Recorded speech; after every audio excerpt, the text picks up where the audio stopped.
2025। मीठे बच्चे, तुम्हें श्रीमत मिली है कि आत्मा अभिमानी बन बाप को याद करो। किसी भी बात में तुम्हें आर्ग्यू नहीं करना है। प्रश्न है, बुद्धि योग स्वच्छ बन बाप से लग सके उसकी युक्ति कौन सी रची हुई है? उत्तर है 7 दिन की भट्टी।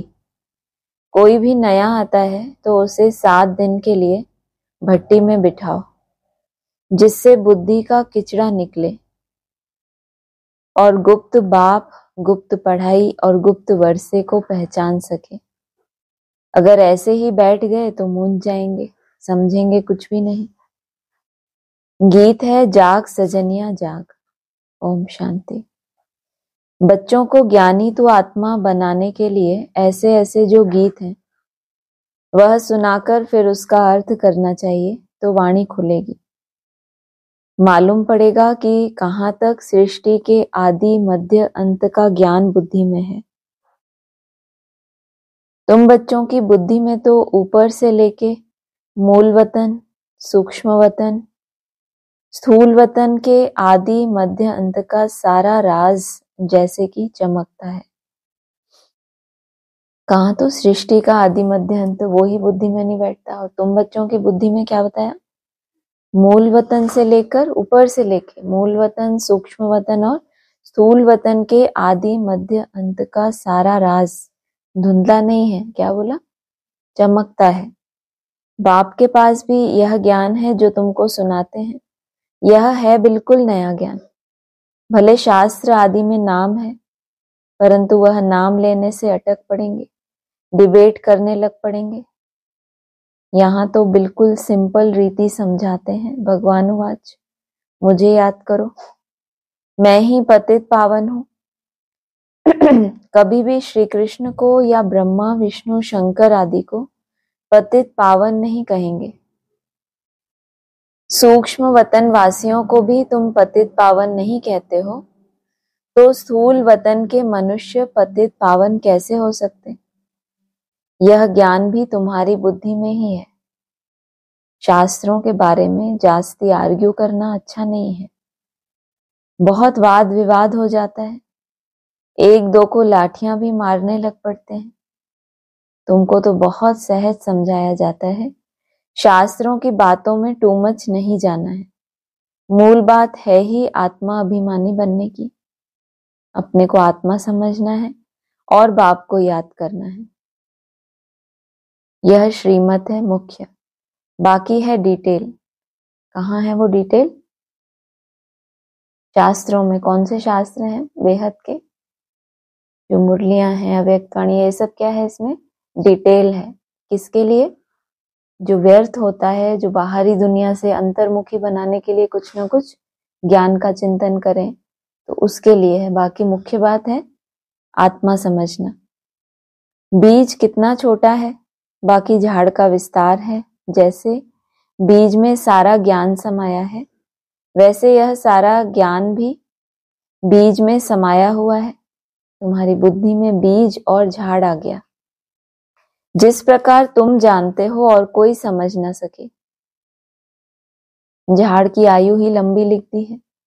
बाप बैठ बीज और झाड़ या ड्रामा चक्र का राज समझाते हैं। तुम हो स्वदर्शन चक्रधारी। कोई नया आए, बाबा महिमा करे कि स्वदर्शन चक्रधारी बच्चों, तो कोई समझ ना सके। वह तो अपने को बच्चे ही नहीं समझते हैं। यह बाप भी गुप्त है तो नॉलेज भी गुप्त है, वर्षा भी गुप्त है। नया कोई भी सुनकर मूंझ पड़ेंगे, इसीलिए 7 दिन की भट्टी में बिठाया जाता है। यह जो 7 रोज भागवत या रामायण आदि रखते हैं, वास्तव में यह इस समय 7 दिन के लिए भट्टी में रखा जाता है, तो बुद्धि में जो भी सारा किचरा है वह निकले और बाप से बुद्धि योग लग जाए। यहाँ सब हैं रोगी। सतयुग में यह रोग होते नहीं। यह आधा कल्प का रोग है। 5 विकारों का रोग बड़ा भारी है। वहां तो देही अभिमानी रहते हैं। जानते हो, हम आत्मा एक शरीर छोड़ दूसरा लेती हैं, पहले से साक्षात्कार हो जाता है। अकाले मृत्यु कभी होती नहीं। तुमको काल पर जीत पहनाई जाती है। काल काल महाकाल कहते हैं। महाकाल का भी मंदिर होता है। सिख लोगों का फिर अकाल तख्त है। मंदिर किसका बताया? महाकाल का। और सिख लोगों का अकाल तख्त, ऐसा तख्त जिसको काल ना खाए। क्या परिभाषा बताई? काल ना खाए तो अकाले मृत्यु नहीं हो सकती, पहले से ही क्या होगा? साक्षात्कार होगा। तो इसको नहीं कहेंगे कि मृत्यु हो गई। वास्तव में अकाल तख्त यह भ्रुकुटी है जहां आत्माएं विराजमान होती हैं। सभी आत्माएं इस अकाल तख्त पर बैठी हैं। यह बाप बैठ समझाते हैं। बाप को अपना तख्त तो है नहीं, वह आकर इनका यह तख्त लेते हैं। इस तख्त पर बैठकर तुम बच्चों को ताउसी तख्त नशीन बनाते हैं। तुम जानते हो वह ताउसी तख्त कैसा होगा? जिस पर लक्ष्मी नारायण विराजमान होते हैं। बैठते हैं इस तख्त पर और तुमको क्या बनाते हैं? ताउसी तख्त नशीन। तुम जानते हो वह ताउसी तख्त कैसा होगा? जिस पर लक्ष्मी नारायण विराजमान होते हैं। ताउसी तख्त तो गाया हुआ है ना, विचार करना है। उनको भोलानाथ भगवान क्यों कहा जाता है? इसको जो ताउसी तख्त है, त्रिमूर्ति में ताऊ कौन है? भोलेनाथ। उनको कहा गया ताऊ, तो कहा विचार करना है उनको भोलानाथ भगवान क्यों कहा जाता है। भोलानाथ भगवान कहने से बुद्धि ऊपर चली जाती है। साधु संत आदि उंगली से इशारा भी ऐसे देते हैं ना कि उनको याद करो। यथार्थ रीति तो कोई जान नहीं सकते। अभी पतित पावन बाप सम्मुख में आकर कहते हैं कि मुझे याद करो तो तुम्हारे विकर्म विनाश हो जाएं। गारंटी है, गीता में भी लिखा हुआ है। परंतु तुम गीता का एक मिसाल निकालेंगे तो वह 10 निकालेंगे, इसलिए दरकार नहीं। जो शास्त्र आदि पढ़े हुए हैं वह समझेंगे, हम लड़ सकेंगे। तुम बच्चे जो इन शास्त्रों आदि को जानते ही नहीं, तुम्हें उनका कभी नाम भी नहीं लेना चाहिए। सिर्फ बोलो भगवान कहते हैं मुझे अपने बाप को याद करो। उनको ही पतित पावन कहा जाता है। गाते भी हैं पतित पावन सीताराम। सन्यासी लोग भी जहां तहां धुन लगाते रहते हैं। ऐसे मतांतर तो बहुत है ना। यह गीत कितना सुंदर है। ड्रामा प्लान अनुसार कल्प कल्प ऐसे गीत बनते हैं। कौन सा गीत है? जाग सजनिया जाग। जैसे कि तुम बच्चों के लिए ही बनाए हुए हैं। ऐसे ऐसे अच्छे अच्छे गीत हैं, जैसे नैनहीन को राह दिखाओ प्रभु। प्रभु कोई श्री कृष्ण को थोड़े ही कहते हैं, प्रभु या ईश्वर निराकार को ही कहेंगे। यहाँ तुम कहते हो बाबा परमपिता परमात्मा है तो वह भी आत्मा ना। भक्ति मार्ग में बहुत टू मच चले गए हैं। यहाँ तो बिल्कुल सिंपल बात है। भक्ति मार्ग में क्या टू मच चले गए? बाबा ने क्या बताया? जैसे तुम आत्मा हो ऐसे वो भी क्या है? निराकार आत्मा। भक्ति मार्ग में कैसे टू मच में चले गए? क्या बताया? क्या साक्षात्कार करते हैं कि परमपिता परमात्मा हजारों सूर्यों से तेजोमय अनंत प्रकाश ऐसा है वैसा है। बाबा ने क्या? टू मच में चले गए। तो जैसी भावना है वैसा साक्षात्कार। यहाँ तो बिल्कुल सिंपल बात है। अलफ और बे, अलफ अल्लाह, बे बादशाही। इतनी तो सिंपल बात है। बाप को याद करो तो तुम स्वर्ग के मालिक बनेंगे। बरोबर यह लक्ष्मी नारायण स्वर्ग के मालिक संपूर्ण निर्विकारी थे, तो बाप को याद करने से ही तुम ऐसा संपूर्ण बनेंगे। जितना जो याद करते हैं और सर्विस करते हैं उतना वह ऊंच पद पाते हैं। वह समझ में भी आता है। स्कूल में स्टूडेंट समझते नहीं है क्या कि हम कम पढ़ते हैं? जो पूरा अटेंशन नहीं देते तो पिछाड़ी में बैठे रहते हैं। तो जरूर क्या होगा, स्टूडेंट कोई कोई क्लास में पिछाड़ी में बैठना क्यों पसंद करते हैं, कोई कोई।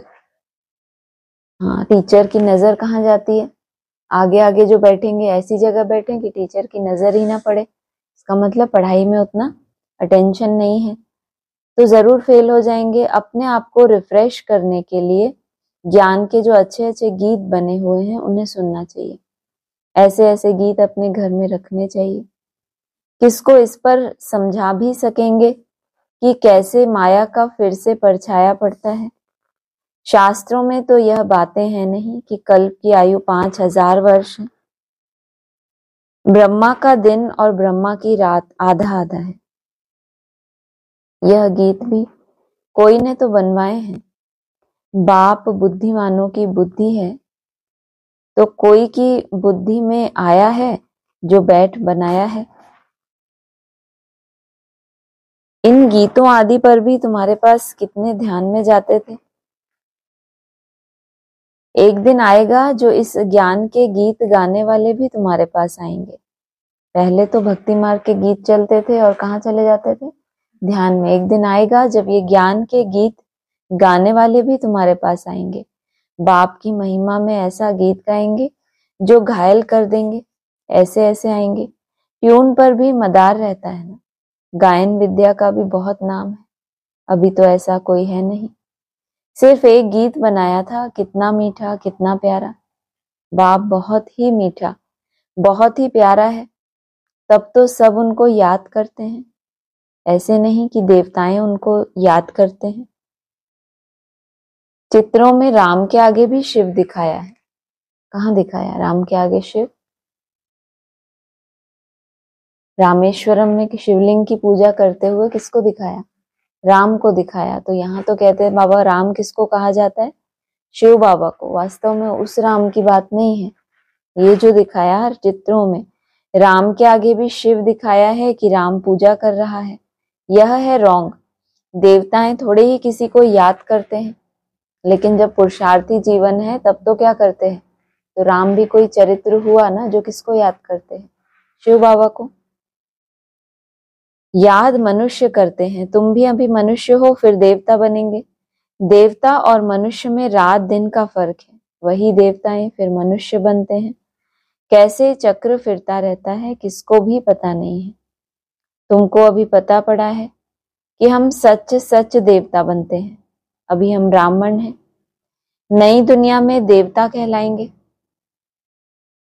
अभी तुम वंडर खाते हो। यह ब्रह्मा खुद ही जो इस जन्म में पहले पुजारी था, श्री नारायण की महिमा गाते थे, नारायण से बड़ा प्रेम था। अब वंडर लगता है कि हम सो बन रहे हैं, तो कितना खुशी का पारा चढ़ना चाहिए। तुम हो अननोन वॉरियर्स, नॉन वायलेंस। सचमुच तुम डबल अहिंसक हो, न काम कटारी न वह लड़ाई। काम अलग है, क्रोध अलग चीज है, तो तुम हो डबल अहिंसक। नॉन वायलेंस सेना। सेना अक्षर से उन्होंने फिर सेनाएं खड़ी कर दी हैं। महाभारत लड़ाई में मेल्स के नाम दिखाए हैं, फीमेल्स नहीं है। वास्तव में तुम हो शिव शक्तियां। मेजॉरिटी तुम्हारी होने के कारण शिव शक्ति सेना कहा जाता है। और महाभारत में किनको दिखाया? मेल्स को। क्यों दिखाया मेल्स को? आत्मा क्या है? मेल है ना। युद्ध के मैदान में खड़ा है, किसने खड़ा किया? युधिष्ठिर ने। तो खड़े होने वाले भी कैसे होंगे? युधिष्ठिर जैसे ही होंगे ना। मेजॉरिटी तुम्हारी होने के कारण शिव शक्ति सेना कहा जाता है। यह बातें बाप ही बैठ समझाते हैं। अभी तुम बच्चे नवयुग को याद करते हो, दुनिया में कोई को भी नवयुग का मालूम नहीं। वह तो समझते हैं नवयुग 40,000 वर्ष बाद आएगा। कौन ऐसा समझते हैं? बाबा ने संगम युग की आयु को कितना बढ़ा दिया? 40 वर्ष। तो क्या समझते हैं कि अभी सतयुग तो कब आएगा? वो बेहद के 40,000 वर्ष। सतयुग नवयुग है, यह तो बड़ा क्लियर है। तो बाबा राय देते हैं ऐसे ऐसे अच्छे अच्छे गीत भी सुनकर रिफ्रेश होंगे और किसको समझाएंगे भी। यह सब युक्तियां हैं, इनका अर्थ भी सिर्फ तुम ही समझ सकते हो। बहुत अच्छे अच्छे गीत हैं अपने को रिफ्रेश करने के लिए। यह गीत बहुत मदद करते हैं। अर्थ करना चाहिए तो मुख भी खुल जाएगा, खुशी भी होगी। बाकी जो जास्ती धारणा नहीं कर सकते हैं उनके लिए बाप कहते हैं घर बैठे बाप को याद करते रहो। गृहस्थ व्यवहार में रहते सिर्फ यह मंत्र याद रखो, बाप को याद करो और पवित्र बनो। आगे पुरुष लोग पत्नी को कहते थे भगवान को तो घर में भी याद कर सकते हैं, फिर मंदिरों आदि में भटकने की क्या दरकार है। हम तुमको घर में मूर्ति दे देते हैं, यहाँ बैठ याद करो, धक्का खाने क्यों जाती हो। ऐसे बहुत पुरुष लोग स्त्रियों को जाने नहीं देते। चीज तो एक ही है, पूजा करना है और याद करना है। जबकि एक बार देख लिया फिर तो ऐसे भी याद कर सकते हैं। श्री कृष्ण का चित्र तो कॉमन है, मोर मुकुटधारी। तुम बच्चों ने साक्षात्कार किया है कैसे वहां जन्म होता है।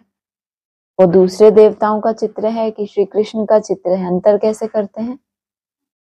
मोर मुकुट देख लेते हैं तो समझते हैं कौन है श्री कृष्ण। भले दूसरे भी कॉपी करते रहते हैं, आजकल तो देखो गणेश को भी दे देते हैं तो और भी किसी को देते होंगे, लेकिन वास्तव में अनकॉमन है मोर मुकुटधारी के हिसाब से।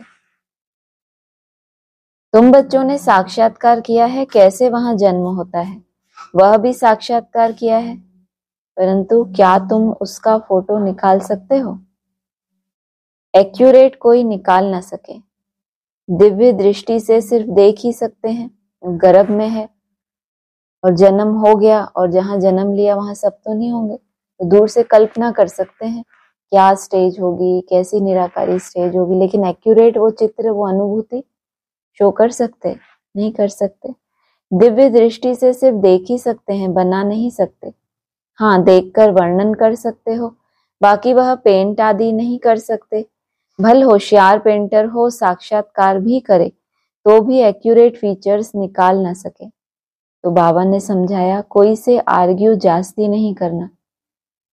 बोलो तुमको पावन बनने से काम है और शांति मांगते हो तो बाप को याद करो और पवित्र बनो। पवित्र आत्मा यहाँ रह न सके, वह चली जाएगी वापस। पवित्र बनने की निशानी है अपने घर की तरफ उसकी यात्रा शुरू हो जाएगी। माना वो घर का क्या करेगा, अपनी तरफ खींचेगा ड्रामा अनुसार। पवित्र आत्मा यहाँ रह न सके, वह चली जाएगी वापस। आत्माओं को पावन बनाने की शक्ति एक बाप में है, तो घर की तरफ खींचने की शक्ति भी किस में है, बाप में है। और कोई पावन बना नहीं सकता। तुम बच्चे जानते हो यह सारी स्टेज है, इस पर नाटक होता है। इस समय सारी स्टेज पर रावण का राज्य है, सारे समुद्र पर सृष्टि खड़ी है। यह बेहद का टापू है, वह है हद के और यह है बेहद की बात, जिस पर आधा कल्प दैवी राज्य आधा कल्प आसुरी राज्य होता है। यूं खंड तो अलग अलग हैं, परंतु यह है सारी बेहद की बात। तुम जानते हो हम गंगा जमुना नदी के मीठे पानी के कंठे पर होंगे। ये सारी दुनिया कहाँ खड़ी है, हाँ, समुद्र के ऊपर खड़ी है। समुद्र तो खारा होता है, दूसरे दूसरे धर्म भी हैं तो होता है ना ऊपर। यूं खंड तो अलग अलग हैं, परंतु यह है सारी बेहद की बात। तुम जानते हो हम गंगा जमुना नदी के मीठे पानी के कंठे पर होंगे। समुद्र आदि पर जाने की दरकार नहीं रहती। यह जो द्वारिका कहते हैं वह कोई समुद्र के बीच होती नहीं है। द्वारिका कोई दूसरी चीज नहीं है। तुम बच्चों ने सब साक्षात्कार किए हैं। शुरू में यह संदेशी और गुलजार बहुत साक्षात्कार करती थी।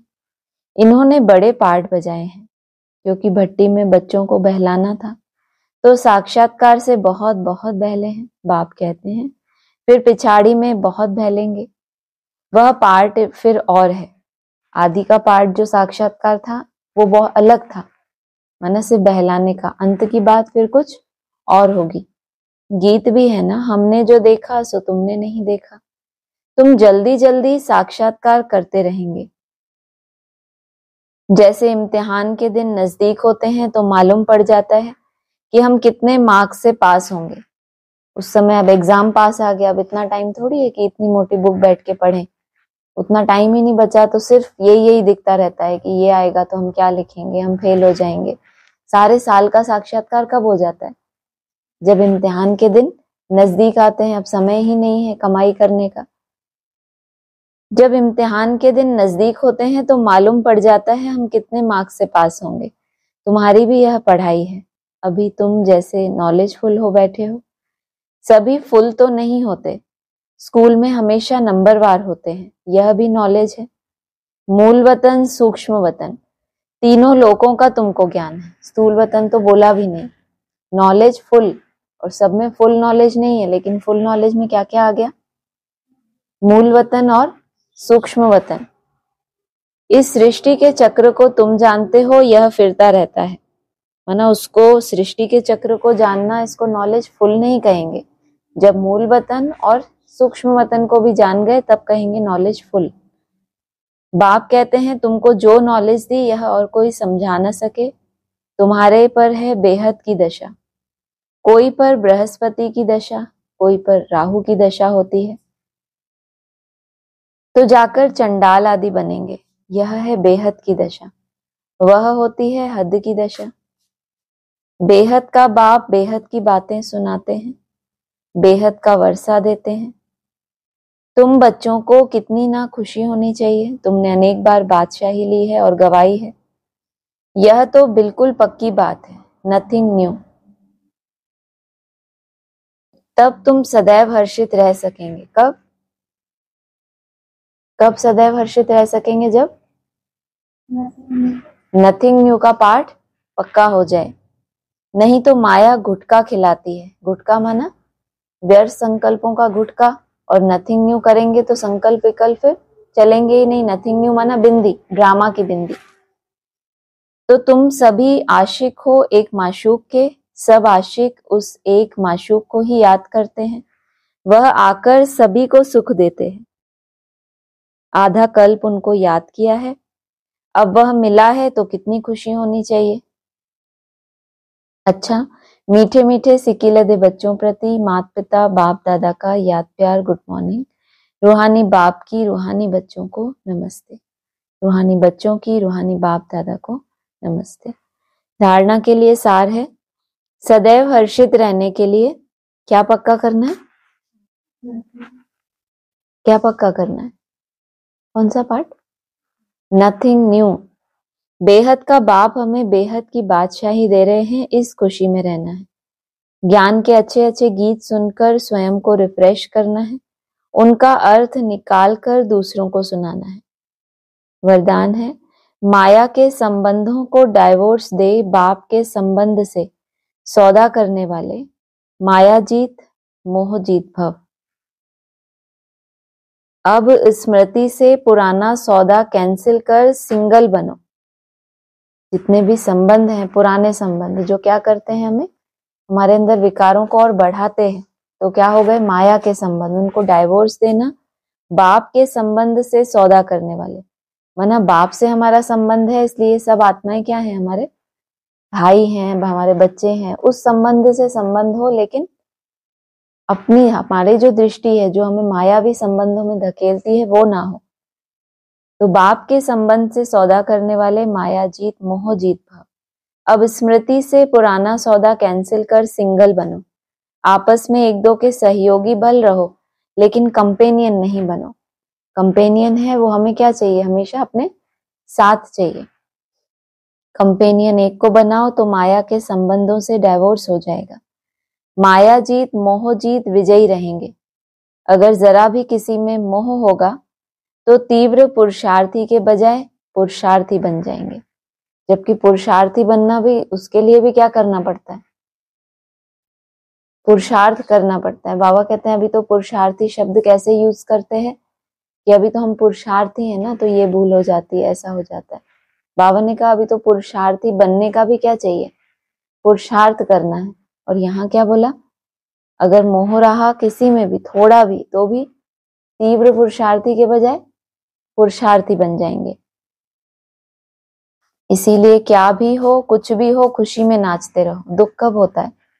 जिससे मोह होता है वो शरीर छोड़ दे, उसको कोई दुख हो जाए तो क्या होता है। इसीलिए कहा क्या भी हो, कुछ भी हो, मतलब उसमें कुछ भी हो सकता है। खुशी में नाचते रहो। मिरुआ मौत मल्लू का शिकार, इसको कहते हैं नष्टो मोहा। ऐसा नष्टो मोहा रहने वाले ही विजय माला के दाने बनते हैं। स्लोगन है बहुत सुंदर, सत्यता की विशेषता से डायमंड की चमक को बढ़ाओ। अब डायमंड सब इकट्ठे कर रहे हैं, सब धनवान हो गए, बाबा कहते हैं सब नंबर पाए। डायमंड तो है लेकिन डायमंड भी दाग वाला भी तो होता है ना, बेदाग भी होता है, बहुत वैल्यूबल भी होता है और इमिटेशन वाला भी होता है। तो क्या कहा ना, चमकती हुई आत्मा देख रहे हैं, सब देख रहे हैं चमकती आत्मा। अंदर में किसी के झूठ कपट भरा है लेकिन वो भी पॉइंट ऑफ लाइट को देख रहा है। तो क्या है वो? नकली है या सत्य में टिका हुआ है? आत्मा में वो सत्य तो है ही नहीं जो बाप चाहता है। जो सत्यता, जो बाबा ने विशेषता बताता है, सत्य माना क्या? वो अविनाशी हो जाए। तो कहा सत्यता की विशेषता से डायमंड की चमक को बढ़ाओ। क्या करना पड़ेगा? घिसना पड़े उसको। किसको? घिसने से क्या होता है? चमक बढ़ती है ना, इसको कहते हैं तराशना। अव्यक्त इशारे हैं। बाप दादा चाहते हैं कि हर बच्चा एक रस श्रेष्ठ स्थिति के आसनधारी, एकांतवासी, अशरीरी, एकता स्थापक, एक नामी, इकोनॉमी का अवतार बने। चाहते हैं बहुत बड़ी बड़ी हैं। बाप दादा क्या क्या चाहते हैं कि सभी बच्चे, हर बच्चा एक रस श्रेष्ठ स्थिति के आसनधारी, फिर एकांतवासी, अशरीरी, एकता स्थापक, एक नामी, इकोनॉमी का अवतार बने। एक दो के विचारों को समझ सम्मान दे, एक दो को इशारा दे, लेन देन कर आपस में संगठन की शक्ति का स्वरूप प्रत्यक्ष करें। क्योंकि आपके संगठन के एकता की शक्ति सारे ब्राह्मण परिवार को संगठन में लाने के निमित्त बनेगी। सारे ब्राह्मण परिवार में क्या है? जैसे फूट पड़ी हुई है। अगर एक भी सैंपल उनको परिवार का ऐसा दिख जाए कि ये संभव है, जैसे बाबा अव्यक्तवाणी में कहते हैं ना, दुनिया में तो कहते हैं कि दो औरतें साथ में बैठे तो वो शांत नहीं रह सकती। यहाँ देखते हैं ब्रह्मा कुमारियों को इतने लोग एक साथ और एकदम साइलेंस, तो उनके ऊपर छाप पड़ती है ना कि दुनिया में तो संगठन में जाते हैं तो क्या होता है, हो हल्ला हो जाता है, और यहाँ तो इतने हैं फिर भी क्या है, स्थूल रूप में शांति है, तो बेहद में भी होगा ना ऐसा। तो आपके संगठन की एकता की शक्ति सारे ब्राह्मण परिवार को संगठन में लाने के निमित्त बनेगी। ओम शांति।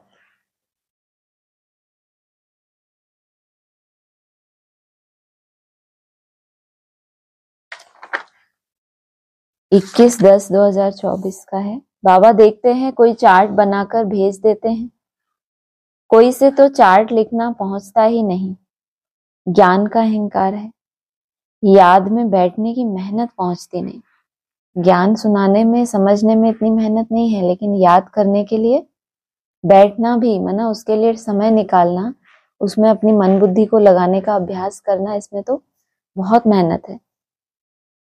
बाप समझाते हैं मूल बात है ही याद की, अपने पर नजर रखनी है कि हमारा चार्ट कैसा रहता है, वह नोट करना है।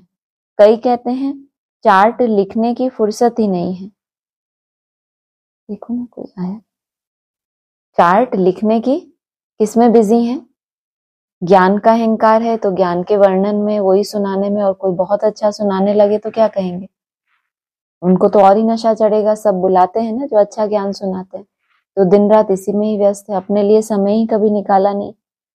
अगला है, कई तो फट से भूल जाते हैं, सच्चा सच्चा चार्ट अपना बताते नहीं है। ऐसे बहुत महारथी हैं, सच तो कभी नहीं बताएंगे, हैं क्या महारथी, और सच कभी बताएंगे नहीं। आधा कल्प झूठ दुनिया चली है, तो झूठ जैसे अंदर जम गया है। जम गया वो कोई बड़ी बात नहीं, सबके अंदर ही जम गया, लेकिन ये क्यों ऐसे कहलाते हैं सच्चा सच्चा नहीं बताते? इनको चेकिंग नहीं है कि अंदर में झूठ कहाँ, कैसे, किस रूप से जमा हुआ है, उसका कौन सा अंश मेरे अंदर प्रधान है, कौन सा मर्ज है। जैसे दूसरों का दिख जाता है ना आराम से कि ये ऐसे है, ये ऐसे है, हमारे अंदर उसका कौन सा रूप है, आंशिक रूप में।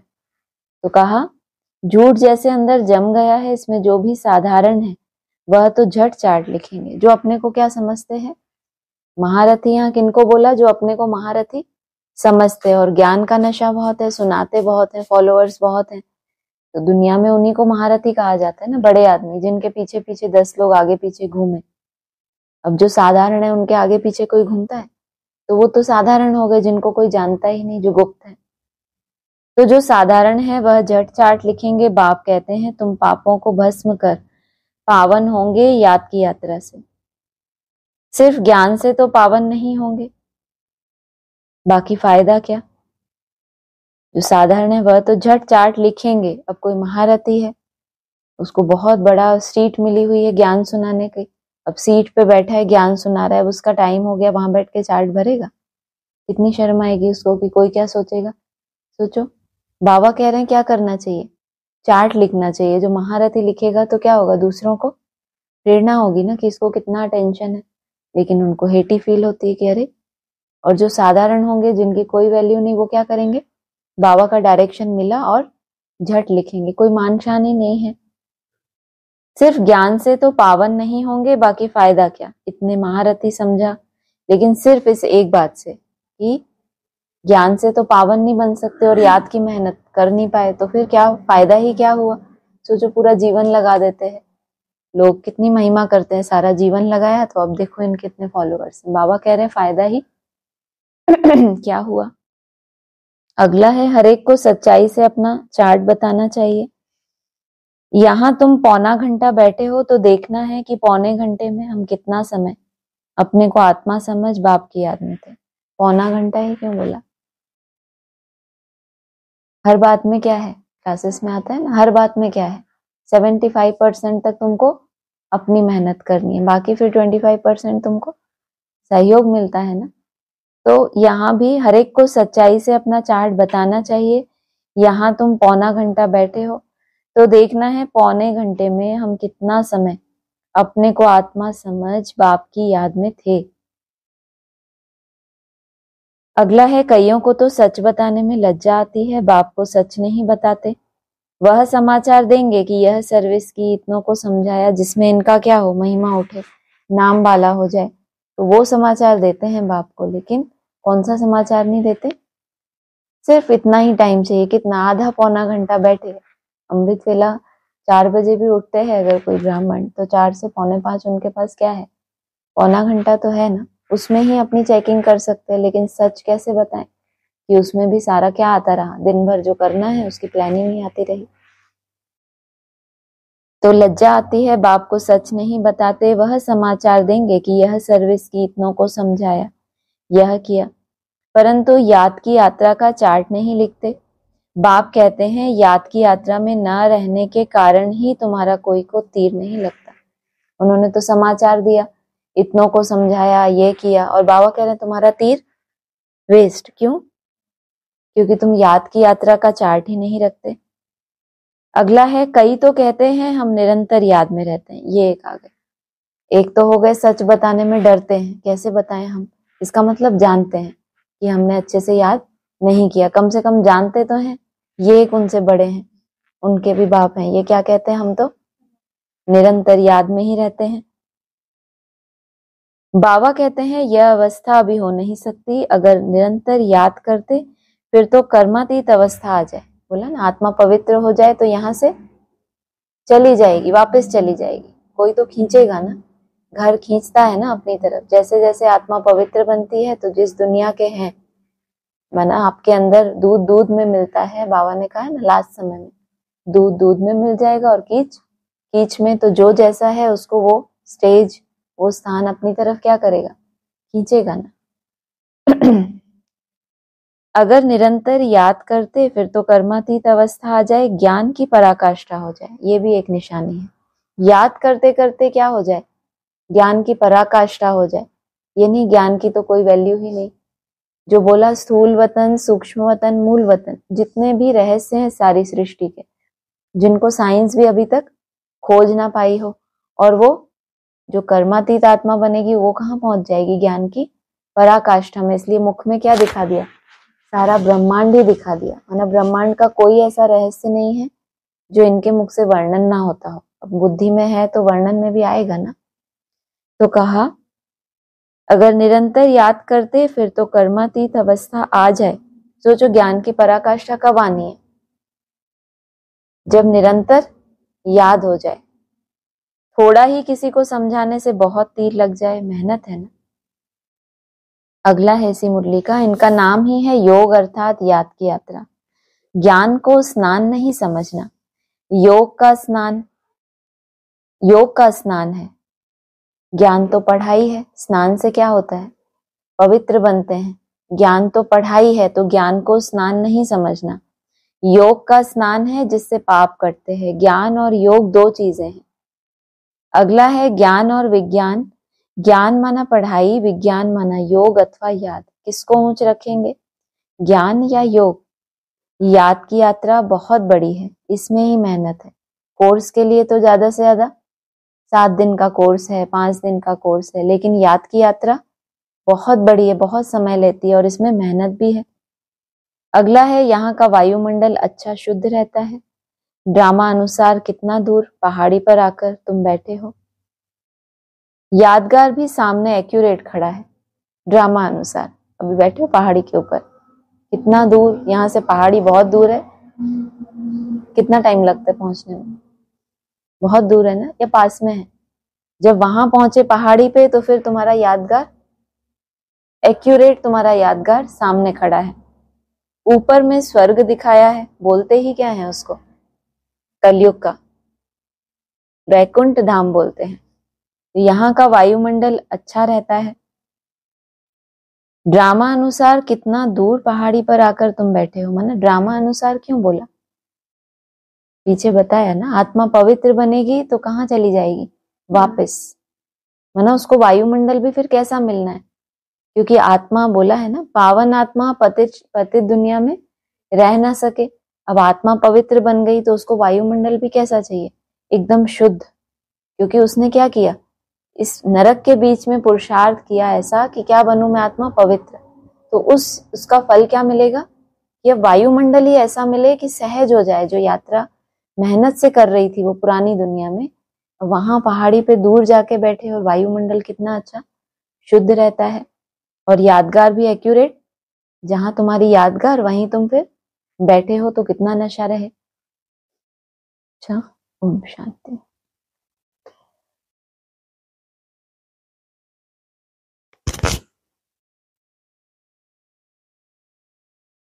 है क्वेश्चन किसी का?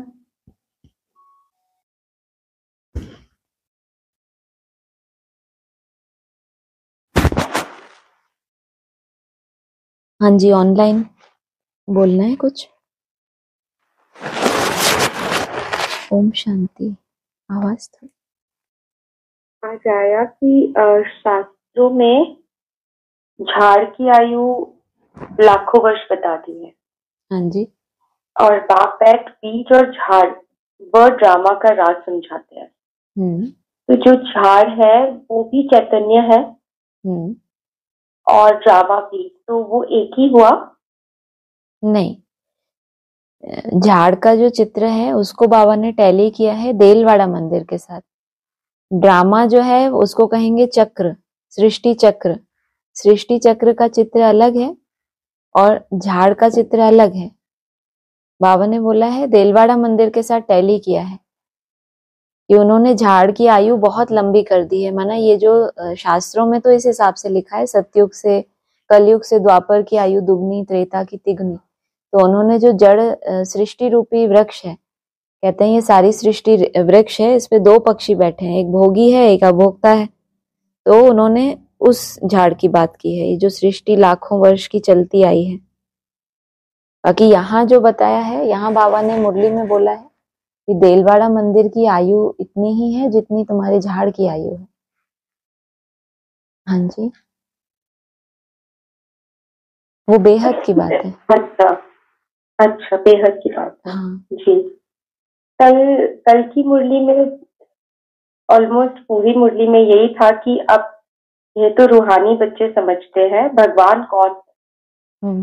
भारत में कोई भी यथार्थ रीति जानते नहीं। हाँ जी, कहते भी है मैं जो हूँ जैसा हूँ, मुझे यथार्थ रीति कोई नहीं जानते। हाँ जी, तो ये था स्वरूप बिल्कुल। का। इसलिए भगवान को आना भी भारत में ही होता है ना, भारत में ही आते हैं। और क्योंकि भारतवासियों ने पुकारा बहुत है, लेकिन जब बाप आते हैं तो यथार्थ रूप से नहीं पहचान पाते। लेकिन प्योरिटी की पावर है, इसलिए भगवान आते भारत में ही है। लेकिन प्रत्यक्षता जो बाप की होती है वो बताया विदेश से आवाज निकलता है तो भारतवासी रिसीव करते हैं।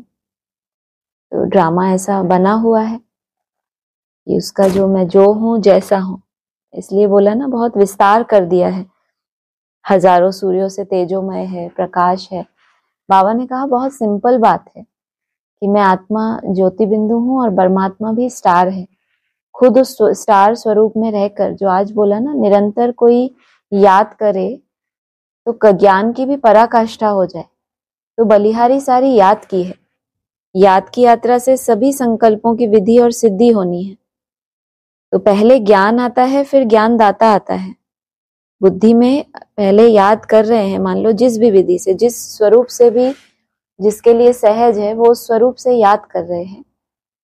तो उस अभ्यास की, उस मेहनत की बलिहारी है। जो जानकारी बुद्धि में है उसकी उतनी बलिहारी नहीं है, क्योंकि बोला ना कि ज्ञान की पराकाष्ठा तब होगी जब निरंतर याद हो जाएगी। तो निरंतर याद करते करते, जिस भी विधि से याद कर रहे हैं, ऐसी ज्ञान की पराकाष्ठा होगी, ऐसी समझ डेवलप होगी। फिर आगे की जो भी उनकी यात्रा है ना, ये पावन बनाना आत्मा को केवल बाप का काम है, कोई दूसरा बना नहीं सकता। अब आत्मा की बुद्धि में ये तो बैठ गया कि मुझे पावन बनना है। बाकी किसी बाप कहते हैं कि त्रिमूर्ति के साथ आता हूं, बाकी अभी तक जो झगड़े चलते थे ब्राह्मणों की दुनिया में, फलानी मूर्ति भगवान, फलानी मूर्ति भगवान, तो ज्ञानी तो आत्माओं के अंदर से तो वो झगड़े खत्म हो जाने चाहिए पहले पहले। जब वो हमें अपने नाम रूप से ही ऊपर उठाने आया है, तो फिर हमें किसी भी मूर्ति के नाम रूप में कैसे फंसा देगा। इसलिए कहते हैं भले देखो इनको, याद मुझे करो।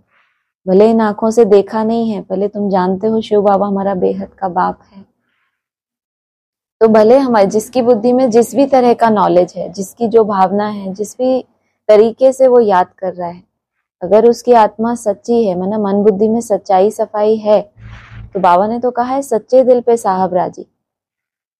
बहुत तीखा ज्ञान नहीं सुना सकता या बुद्धि में नहीं बैठता, वो एक अलग सब्जेक्ट है। लेकिन आज के जो पॉइंट हमने पढ़ा उसमें ये बहुत सुंदर बात आई कि निरंतर याद करते करते ज्ञान की पराकाष्ठा हो जानी है। इसलिए इसमें कोई ऐसी चिंता वाली बात नहीं है कि क्या यथार्थ रूप कौन सा कैसे करें, क्योंकि याद में आप बनावट नहीं कर सकते। जो जिसके लिए विधि सहज है वो उसी विधि से करेगा, और फिर आगे की यात्रा उसको वहीं से गाइड होगी कि अब आगे कैसे करना है। क्योंकि जो आपके लिए सहज नहीं है वो कभी भी निरंतर नहीं हो सकता। इसलिए बाबा ने कहा इसको इतना जटिल करने की जरूरत नहीं है। उन्होंने तो भक्ति मार्ग में बहुत जटिल कर दिया, लेकिन तुम्हारे लिए जैसे मैं अति सूक्ष्म स्टार हूं, ऐसे मेरा बाप भी अति सूक्ष्म स्टार है। तुम स्वरूप निष्ठ होते हो तो बाप जैसे तुम्हारे साथ ही है। एक मुरली में आया है कि आत्मिक स्थिति में जो रहते हैं, बाप तो जैसे उनके पीछे पीछे दौड़ता है। वो ना भी याद करना चाहे तो उनको बाप की याद आएगी। तो ऐसा भी आया है। हाँ जी, हाँ जी, हाँ जी, बिल्कुल। ये वाला पॉइंट नोट किया है, जो निरंतर याद हो जाए तो ज्ञान की पराकाष्ठा। बहुत अच्छा लगा वो पॉइंट कि ये फाइनली जो बाबा ने कहा ना कि आप सबको पूरा ज्ञान, पूरा नॉलेज, मूल वतन, सूक्ष्म वतन, स्थूल वतन, सबका नॉलेज मिलेगा। इसका एक ही विधि है। इसलिए क्या आता है ना क्लासेस में कि आपकी एकाग्रता ही ये सर्टिफिकेट देगी आपको कि आपका मंथन कितना सही है। अगर एकाग्रता नहीं हो पा रही जितना आप चाहते हो या जो आपका टारगेट है, तब तक कोई भी तरह का मंथन चले उसको साक्षी होके देखना चाहिए। ये नहीं कि ये मेरा चला तो यही सही है। जब तक निरंतर याद में नहीं टिक जाते तब तक ये नहीं समझना कि ये जो ज्ञान है बस ये मर्ज हुआ यही सही है। साक्षी होके उसको देखना, कोई सर्टिफिकेट ना लेना, ना उसको खुद को सर्टिफिकेट देना। साक्षी होके देखना कि ये ज्ञान साइड सीन है, यथार्थ है कि नहीं, ये तब पता चलेगा जब हम निरंतर योगी बने। तो वो ज्ञान जो इमर्ज भी होगा, अगर उसमें किसी और का इंटरफेरेंस भी, तो आपको कभी मिसगाइड नहीं कर सकता। भले कितना भी सुंदर मंथन भी चले, तो भी बाबा ने मुरली में कह दिया जो कि ज्ञान को याद नहीं कहा जाता। आप बहुत अच्छे एकाग्र होने की कोशिश कर रहे हो और ज्ञान का बहुत सुंदर, कभी कभी ये भी एक रॉयल रूप का आपको अपने लक्ष्य से हटाने के लिए भी आता है कि कुछ बहुत सुंदर मंथन चल गया, भले वो ज्ञान का ही हो, सुंदर पॉइंट है, लेकिन उतना समय आप याद नहीं कर पाए और आपको याद आ गया कि अरे ज्ञान को याद नहीं कहा जाता, और याद में अगर ज्ञान है तो फिर ये याद नहीं कर रहा, ये तो मैं ज्ञान में चल रहा हूँ। हमें करना है याद की यात्रा। जब याद की यात्रा कर रहे हैं तो सिर्फ वो और कुछ भी नहीं, लेकिन अभी हमारी याद में बहुत सारा ज्ञान बीच बीच में आता है, तो धीरे धीरे इसमें से भी क्या करेंगे, उस ज्ञान के पॉइंट्स को धीरे धीरे साइड करते करते जैसे साक्षी हो जाएंगे उनके प्रति कि जो कुछ भी है फ्यूचर का रहस्य है, जो भी है बाबा जाने। मुझे अपनी आत्मा को पावन बनाने के लिए जो कर्तव्य करना है, जिस सब्जेक्ट में मेहनत है, मुझे वो सब्जेक्ट लेना है। बाकी ज्ञान जितना है हर एक के पास वो तो है ही, उसकी प्रॉपर्टी कोई छीन नहीं सकता, लेकिन अलग से कुछ मंथन आए तो उसको फिर साक्षी होके देखना चाहिए। हाँ जी, हाँ जी, हाँ जी, ठीक है। एक्चुअली वही बाबा तो कहते हैं ना सहज याद, तो वो तो है ही है, जिसको जैसा अच्छा लगे वही उसके लिए सही है, सही याद है। लेकिन मैं तो ऐसे ही खाली ये कह रही हूँ कि बाबा का मन भी है कि मैं जो हूँ, जैसा हूँ, बिल्कुल बिल्कुल, मुझे कोई जानते नहीं है, वो बार बार कहते हैं। हाँ जी, हाँ जी। कर क्या नहीं सकते, आप सोचो कि सूर्य है, सूर्य जब आप खुद को, बाबा कहते हैं ना मैं ज्ञान सूर्य हूँ। अब सूर्य जब आता है, माना जब उदय होता है, तो हम एक दूसरे को इन्फॉर्म थोड़ी करते हैं कि चलो भाई सूर्य आ गया। उसके पास अपनी शक्ति है ना, सत्य को सिद्ध नहीं करना होता, सत्य तो स्वयं सिद्ध है। जो सच्चा बनता जाएगा उसके सामने वो सिद्ध ही है। तो इसमें अपने को ऐसा फील नहीं होना चाहिए कि अरे बेचारे बाप को कोई जानते नहीं, वो सूर्य है। इतना विश्वास होना चाहिए कि सूर्य को प्रत्यक्ष हो, चंद्रमा को फिर भी सूर्य का प्रकाश चाहिए तब वो चमके।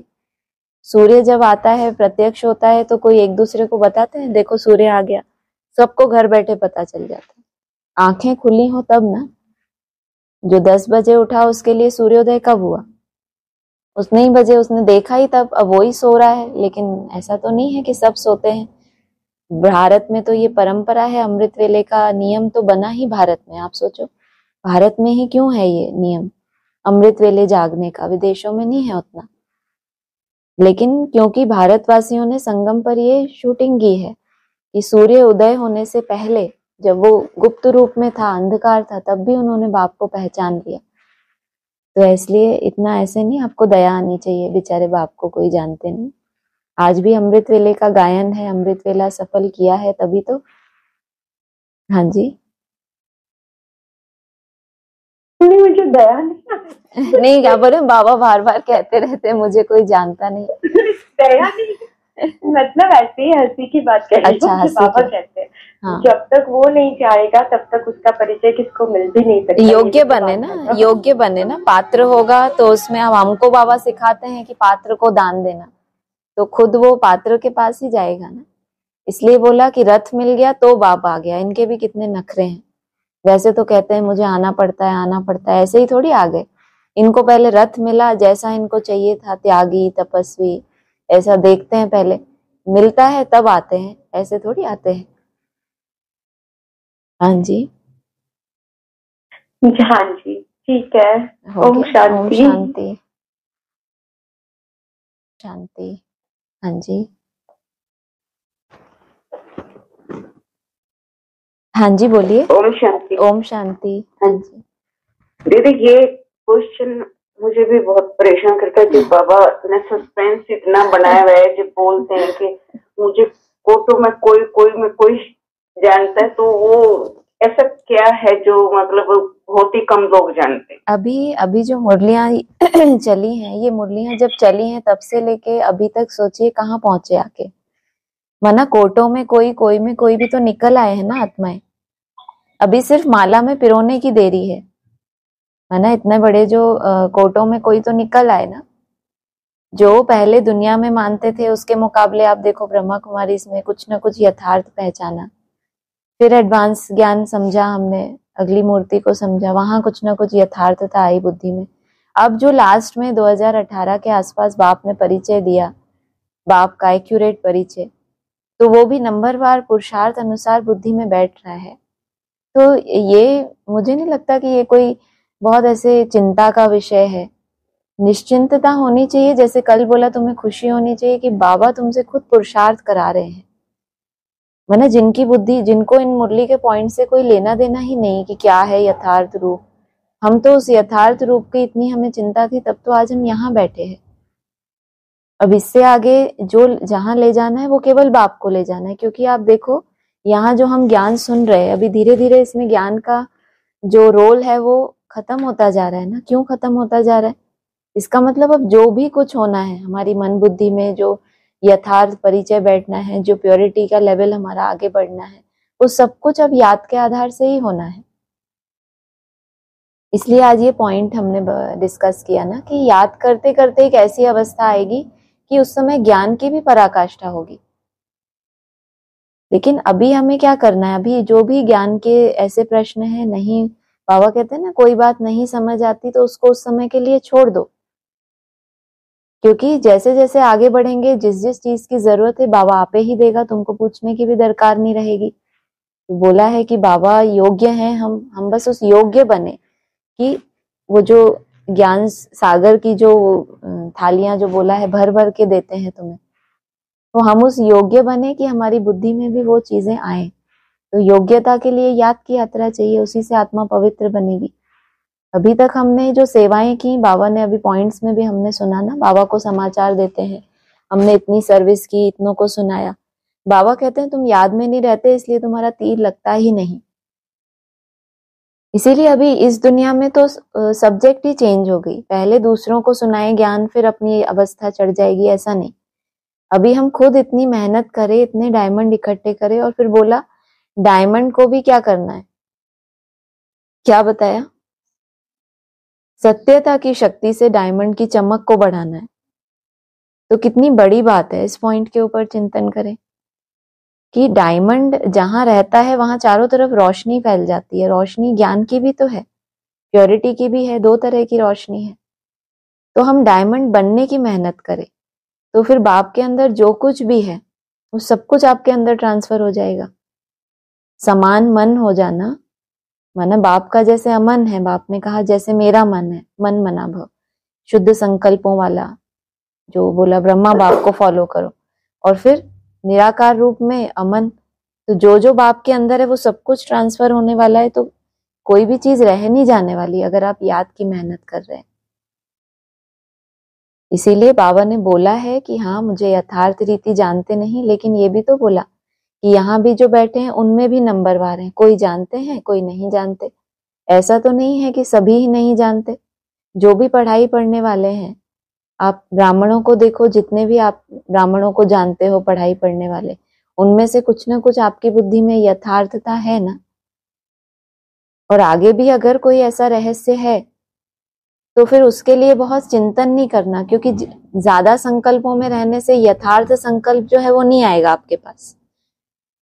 फिर कोई सोल भी मिसगाइड कर सकती है जब हम अति में किसी तरह के संकल्पों में रहते हैं, चाहे ज्ञान का ही कोई प्रश्न क्यों ना हो, तो भी उसको साक्षी होके कि बाबा ये चीज है, मुझे अभी नहीं क्लियर, लेकिन अपनी याद को देखना। जितने कम संकल्प होंगे, फिर जो भी संकल्प आएगा वो यथार्थ आएगा। तो मेन चेकिंग है एकाग्रता की। हाँ जी, हाँ जी, आवाज आई आपके पास?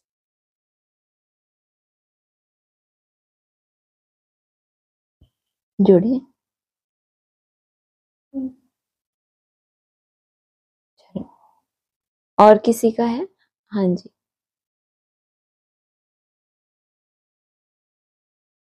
आपकी आवाज नहीं आ रही, लगता है नेटवर्क का कुछ दिक्कत। मैं ये कह रही थी दीदी कि आज इस क्वेश्चन का आंसर क्लियर हुआ है, क्योंकि बहुत बार जब भी आता है तो यही आता है, तो हम तो पूरा नहीं जानते, कुछ लोग ही जानते हैं बाबा को। तो अब पता लगा, हम ही वो कुछ लोग हैं। आप सोचो, हम ही वो कुछ लोग हैं। अब अपने आप को उस तरफ देखा करिए तो आपको खुशी होगी। मेन जो सब्जेक्ट है वो हमें पता चल गई ना। हाँ हाँ, हाँ जी, ठीक हाँ है जी, ठीक है। ठीक। ओम ओम शांति। शांति। हाँ जी, और कोई है?